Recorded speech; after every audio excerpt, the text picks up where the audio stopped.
नमस्कार, आप देख रहे हैं अखंड हिंदी न्यूज 24। मैं हूं आपके साथ सीके सिंह। आइए रुक करते हैं इस वक्त की बड़ी खबर की ओर। उत्तर प्रदेश परिवहन निगम के कर्मचारियों के लंबित मुद्दों, शोषण और उत्पीड़न के खिलाफ संघर्ष की अग्रिम रणनीति तैयार करने के लिए मंगलवार को कानपुर स्थित उप केंद्रीय कार्यालय यूनियन भवन रावतपुर में प्रदेश भर में आई यूनियन के वरिष्ठ एवं क्रांतिकारी नेताओं की एक महत्वपूर्ण बैठक आयोजित की गई। बैठक में गहन मंथन के बाद यह तय किया गया कि अब किसी भी कीमत पर परिवहन निगम एवं कर्मचारियों के हितों को दरकिनार नहीं किया जाएगा। यूनियन नेताओं ने चिंता व्यक्त की कि रोडवेज में वर्षों से कर्मचारियों की गंभीर समस्या लंबित है। नियमित संविदा और आउटसोर्सिंग कर्मचारी शोषण और उत्पीड़न में पीड़ित हैं, जिसके कारण वे स्वयं को असहाय तथा असुरक्षित महसूस कर रहे हैं। इस गंभीर स्थिति के समाधान हेतु सभी नेताओं ने सर्वप्रथम एकजुटता एवं धैर्य का परिचय देने पर बल दिया और स्पष्ट किया कि किसी भी दशा में अन्याय स्वीकार नहीं किया जाएगा। यूनियन के वरिष्ठ नेता पंडित रामजी त्रिपाठी ने उत्तर प्रदेश सरकार के समक्ष कर्मचारियों निगम के हित में 8 सूत्री मांगे बिंदुवार प्रस्तुत की, जो निम्न प्रकार हैं। राष्ट्रीयकृत मार्गों पर संचालित डग्गा मार बसों पर पूर्ण प्रतिबंध लगाया जाए। श्रम कानून का पूर्ण रूप से पालन सुनिश्चित किया जाए। वर्षों से विभाग एवं जनता की निष्ठापूर्व सेवा करते आ रहे परिवहन निगम के चालकों एवं परिचालकों के भविष्य को सुरक्षित करते हुए सभी को नियमित किया जाए। परिवहन निगम के ठेकेदारी प्रथा को तत्काल बंद किया जाए।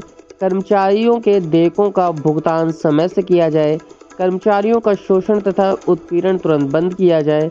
परिवहन निगम को भ्रष्टाचार से मुक्ति दिलाई जाए। परिवहन निगम को निजी उद्योग बनाने की कोशिश करने वालों के विरुद्ध कठोर कार्रवाई की जाए। पंडित रामजी त्रिपाठी ने सरकार और निगम प्रबंधन के साथ ही साथ संपूर्ण उत्तर प्रदेश परिवहन निगम के कर्मचारियों को एकजुट होकर आगे बढ़ने का भावुक आह्वान किया। उन्होंने कहा कि कर्मचारियों को अपने हक की लड़ाई के लिए एक मंच पर आना होगा। देखिए, कानपुर से AHN टीवी के लिए संदीप कुमार की एक खास रिपोर्ट। ये हमारी union UP roadways employees union, इसके 40 वर्ष हो गए हैं। इस सेवा के अध्यक्ष यूनानिमस निर्विरोध सेवा करने का अवसर मिला था 1989 में। आज भी उसी तरीके से निर्विरोध ही इन योद्धाओं ने फिर इस बात के लिए ये अवसर किया है।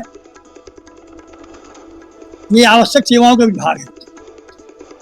मेरा एक मानना है कि मानव जीवन की जो सार्थकता है वो सेवा से है। और सेवा दो प्रकार की होती है, निष्काम सेवा, एक सकाम सेवा। सेवा निवृत्त होने के बाद यदि सेवा की जाती है उसको बोलते हैं निष्काम सेवा, और सेवा काल में जो सेवा होती है उसको बोलते हैं सकाम सेवा। अब हमारे लोग जो यहाँ पे 40 साल से लगभग हम लोगों के साथ जुड़े रहे हैं, आज उन नौजवानों को हम चाहते हैं मजबूत करने का, क्योंकि ये निजीकरण की तरफ बढ़ रहा है बहुत तेजी से, और संविदा के चालक और परिचालक भारी संख्या में यहाँ पर अपनी उपस्थिति दर्ज करा चुके हैं। अब उसके साथ में अब संविदा की भर्ती बंद कर दी है, सीधे सीधे शुरू कर दिया है ठेके पर। ऐसी स्थिति में उनकी कोई सेवाओं की कोई भी मूल्य नहीं हो रहा है। क्यों? गर्मी हो, सर्दी हो, बरसात हो, कोहरा हो, 12-12 घंटे 14-14 घंटे स्टेरिंग ड्यूटी करके वो नौजवान चालक परिचालक अपनी उम्र को कम कर रहा है और यात्रियों को गंतव्य स्थान पहुंचा रहा है। ये आवश्यक सेवाओं का सबसे बड़ा महत्व है।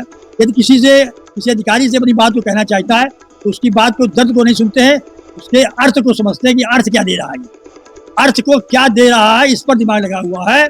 ये इसलिए निश्चित रूप से हम लोग आज इस बात के लिए अपने कर्मचारी नेताओं का पूरे प्रदेश से हमारे आए हैं, 14-14 घंटा सफर करके यात्रा करके आए कोहरे में, और इनकी भावनाओं को जो हमने सुना है उसमें ये लगा है कि अध्यक्ष जी एक बार फिर आपको उसी तरीके से इस युद्ध को करना पड़ेगा।